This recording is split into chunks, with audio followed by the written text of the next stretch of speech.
नमस्कार, आप देख रहे हैं 7C हिमाचल आजकल और मैं हूं दीक्षा कोहली। खबरों की ओर रुख करने से पहले नजर डालते हैं अब तक की मुख्य सुर्खियों पर। हिमाचल प्रदेश में बजा चुनावी शंखनाद। 4 नवंबर को एक ही चरण में होंगे 68 विधानसभा क्षेत्रों के लिए चुनाव। 20 दिसंबर को आएगा परिणाम।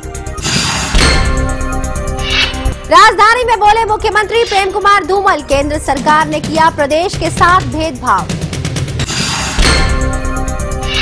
आनी क्षेत्र के कई गांव आज भी हैं मूलभूत सुविधाओं से महरूम। सड़कों की हालत बदतर, पर प्रशासन बेखबर।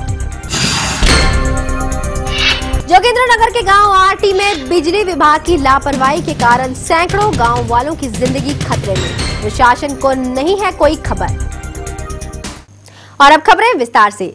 चुनाव आयोग ने गुजरात व हिमाचल प्रदेश में एक साथ विधानसभा चुनाव करवाने का फैसला लिया है। हिमाचल में 4 नवंबर को एक ही चरण में सभी 68 विधानसभा सीटों पर चुनाव होगा और 20 दिसंबर को मतगणना की जाएगी। मुख्य चुनाव आयुक्त वीएस संपत ने बताया कि 10 अक्टूबर को चुनाव की अधिसूचना जारी कर दी जाएगी और 17 अक्टूबर नामांकन पत्र दाखिल करने की अंतिम तारीख तय की गई है।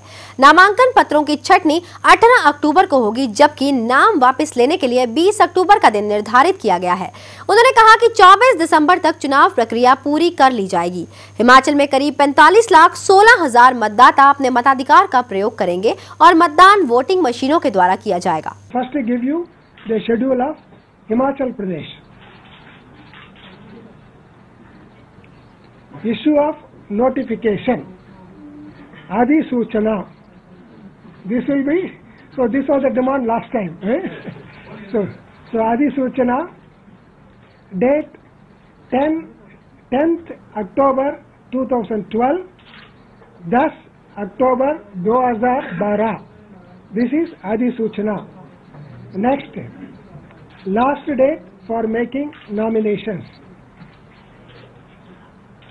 नामांकन की आखिरी तारीख 17th October 2012, 17 October 2012 is last date for making nominations.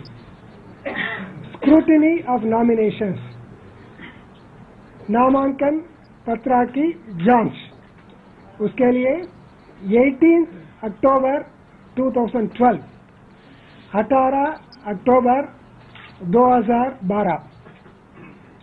Next, last date for withdrawal, नाम वापसी की आखिरी दिन 20 October 2012, that is 20 October 2012.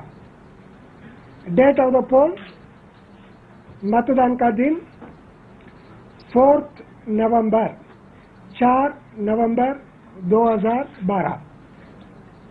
Counting of votes 20th December 2012, 20 December 2012. Last date before which process to be completed was 24th December 2012, that is 24 December 2012. This is the schedule for Himachal Pradesh. It's okay? Himachal Pradesh में विधानसभा चुनाव से पहले ही मुख्यमंत्री प्रेम कुमार धूमल ने केंद्र की UPA सरकार पर जमकर निशाने साधे हैं। जी हां, मुख्यमंत्री ने शिमला में केंद्र सरकार पर प्रदेश से भेदभाव समेत बेनामी सौदे, रेलवे लाइन और राशन कोटे में कटौती करने के समेत कई आरोप लगाए हैं। हिमाचल प्रदेश में विधानसभा चुनाव को देखते हुए प्रदेश में भाजपा सरकार अपने 4.5 वर्ष में किए कार्यों को गिनवाने और यूपीए सरकार पर निशाना साधने में जुटी है। मुख्यमंत्री प्रेम कुमार धूमल ने शिमला में एक पत्रकार वार्ता में अपने चुनावी घोषणा पत्र में किए गए वायदों को समय से पहले और विकास कार्यों को हासिल कर उपलब्धियों को गिनवाया। मुख्यमंत्री ने केंद्र में मौजूदा प्रदेश के मंत्रियों को भी जमकर कोसा। उन्होंने कहा कि केंद्रीय मंत्रियों ने हमेशा प्रदेश के प्रति नकारात्मक रवैया अपनाया है। मुख्यमंत्री ने केंद्र सरकार पर राशन कोटे में कटौती करने का भी आरोप लगाया। केंद्र की यूपीए के नेतृत्व में चलने वाली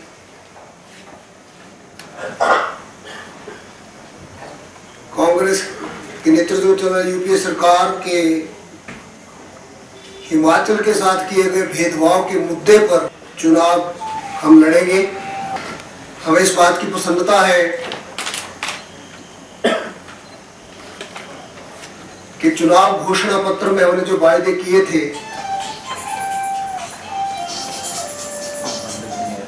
उससे बढ़कर काम भी हमने किया और उपलब्धियां भी हमारी बहुत अधिक रही हैं। मुख्यमंत्री ने यूपीए सरकार पर प्रदेश के विकास में लगातार बाधाएं उत्पन्न करने और विशेष श्रेणी राज्य बनाकर भेदभाव करने का आरोप लगाया। उन्होंने प्रदेश में बेनामी सौदों पर न्यायिक जांच करने के आदेशों की भी सराहना की है। मुख्यमंत्री ने आगामी चुनावों में केंद्र सरकार द्वारा प्रदेश की अनदेखी को चुनावी मुद्दा बनाने का ऐलान किया है। मुझे ये भी कहना है, यूपीए सरकार से मेरी ये भी शिकायत है, इन्होंने इतना भेदभाव किया कि कैटेगरी विद इन कैटेगरी करनी शुरू कर दी। स्पेशल कैटेगरी स्टेट्स, अगर नॉर्थ ईस्ट को एड देनी है, जम्मू कश्मीर को देनी है तो 90-10, और हिमाचल को देनी है तो कहीं 85-15, कई 75-25, कई 70-30 और कई जगह तो 65-35 पे आ गए और लगातार रिड्यूस हो रही है। रिजर्व बैंक ऑफ इंडिया और प्लानिंग कमीशन बोल रहा है हिमाचल की बीजेपी सरकार शानदार काम कर रही है। हिमाचल की कांग्रेस को अच्छा नहीं लगता। ह्यूमन डेवलपमेंट इंडिकेटर्स में Himachal has been bracketed with Delhi and Kerala. गरीबी कम करने में देश भर में सबसे बेस्ट परफॉर्मेंस हिमाचल। मुख्यमंत्री ने कहा कि आरआईवी और योजना आयोग ने हिमाचल सरकार के विकास कार्यों की सराहना की है। शिमला से सुभाष नेगी, 7C हिमाचल आजकल। प्रदेश भाजपा अध्यक्ष सतपाल सत्ती ने कहा है कि शेष 23 सीटों पर पार्टी हाईकमान से 2 से लेकर 3 प्रत्याशियों के नाम भेज दिए गए हैं। अब पार्टी हाईकमान इन सीटों पर जल्द ही फैसला कर देगी। वहीं उन्होंने ज्वालामुखी विधानसभा सीट पर चल रही कश्मकश का भी जल्द समाधान होने की बात कही है। प्रदेश भाजपा अध्यक्ष सतपाल सत्ती ने कहा है कि पार्टी ने 45 सीटों पर अपने प्रत्याशियों के नामों की घोषणा कर दी है। शेष 23 सीटों पर पार्टी हाईकमान को 2 से 3 प्रत्याशियों का पैनल बनाकर भेज दिया गया है और पार्टी हाईकमान इन सीटों पर जल्द ही निर्णय लेगा।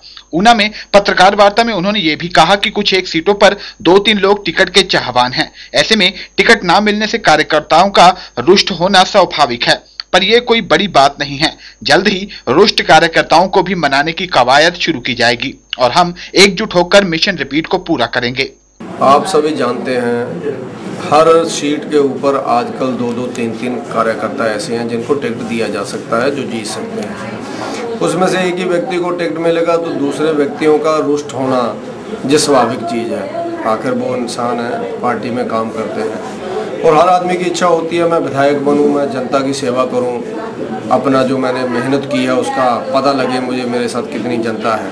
तो उसके नाते लोग नाराज़गियाँ कुछ एक स्थानों पे आ रही हैं, लेकिन ये नाराज़गियाँ जल्दी समाप्त हो जाएंगी और सभी कार्यकर्ता एकजुट होकर के मिशन रिपीट के लिए लगेंगे और प्रोफेसर प्रियंका धूमल जी को लगातार दूसरी बार मुख्यमंत्री हिमाचल प्रदेश का हम बनाना चाहते हैं, वो बनेंगे और प्रदेश का जो विकास उन्होंने पहले किया है उस विकास की गति को और तेज आने वाले समय में करेंगे।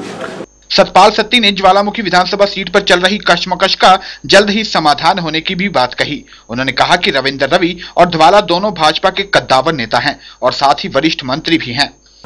धवाला जी और रविंद्र रवि जी हमारे दोनों वरिष्ठ मंत्री हैं और पार्टी के बड़े वरिष्ठ कार्यकर्ता हैं। दोनों अच्छे मंत्री के रूप में जाने जाते हैं। एक सीट वहाँ पर समाप्त हुई है कांगड़ा में, उस सीट के कारण वहाँ पर क्योंकि प्रत्याशी पहले से हैं तो हम कोशिश कर रहे हैं कि दोनों की ठीक एडजस्टमेंट हो जाए और ठीक तरह से पार्टी का काम आगे बढ़े और दोनों जहाँ से भी लड़ेंगे मैं ये मान करके चलता हूँ कि दोनों वरिष्ठ मंत्री हैं, दोनों अच्छा काम किए हुए मंत्री हैं और दोनों जीत करके भी आएंगे जहाँ से उनको खड़ा करेंगे। तो हमारी कोशिश है कि ज्वाला जी और देहरा में जो कन्फ्यूजन क्रिएट हुआ है उसको आने वाले समय में शांता कुमार जी, प्रोफेसर प्रियंका धूमल जी ये इकट्ठे होकर के उसको सुलझाएंगे।